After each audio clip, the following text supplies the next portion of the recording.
Sunday అంటే funday అనుకుంటాం గానీ, సండే అంటే మాత్రం ప్రీ నామినేషన్స్ డే అని చెప్పొచ్చు.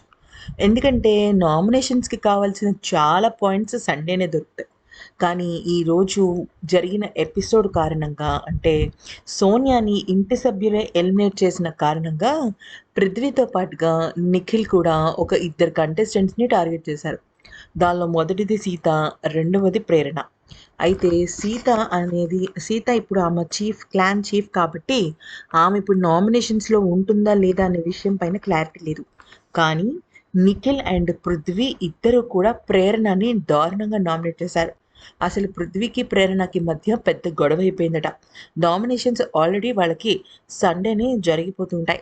ఇక నిఖిల్ సోనియాని బిగ్ బాస్ కంటెస్టెంట్సే పంపించారు అన్న ఆలోచన వాళ్ళ దృష్టిలో పడిపోయింది. అయితే మేము ఎక్కడ కూడా కలిసి ఆడలేదని తనను తాను ప్రూవ్ చేసుకోవడం కోసం నామినేషన్స్‌లో చాలా పెద్ద రచ్చ జరిగింది. ఇక పృథ్వీ మరొకసారి ప్రేరణ మీద చాలా అరవడము, ఇద్దరు అరుచుకోవడము జరిగింది. ఇక సీత కూడా దీనిలో ఇన్వాల్వ్ అయినట్టు తెలుస్తుంది. మరొక వైపు విష్ణుప్రియ విష్ణుప్రియ సంబంధించి విష్ణుప్రియ నిఖిల్‌కి, మణికంఠని నామినేట్ చేయడము జరిగింది. అయితే బిగ్ బాస్ ఇక్కడ ఇవ్వబోయే ఇంకో ట్విస్ట్ ఏంటంటే మణికంఠ ప్రస్తుతం జైల్‌లో ఉన్నాడు. అయితే జైల్‌లో ఉన్న మణికంఠ నేరుగా నామినేట్ అయిపోతున్నాడు అంటే మాత్రం బిగ్ బాస్ హౌస్‌లో ఉన్న కంటెస్టెంట్స్ రియల్ గేమ్ బయటకొస్తుంది.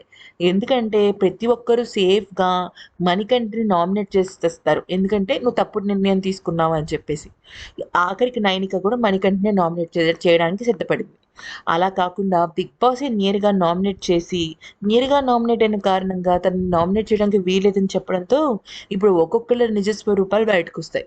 ఇక సోనియా వెనకాల షాడో అవుతూ నిఖిల్ చాలా ఎక్కువగా సేఫ్ గేమ్ ఆడుతున్నాడు కదా! ఇప్పుడు తన గేమ్ గూడా తన ఒరిజినల్ గేమ్ బయటకొస్తుంది. మరి ఇక్కడి నుంచి జరగబోయే బిగ్ బాస్ అనేది నెక్స్ట్ లెవెల్‌లో ఉంటుందని చెప్పడంలో ఎటువంటి సందేహము లేదు.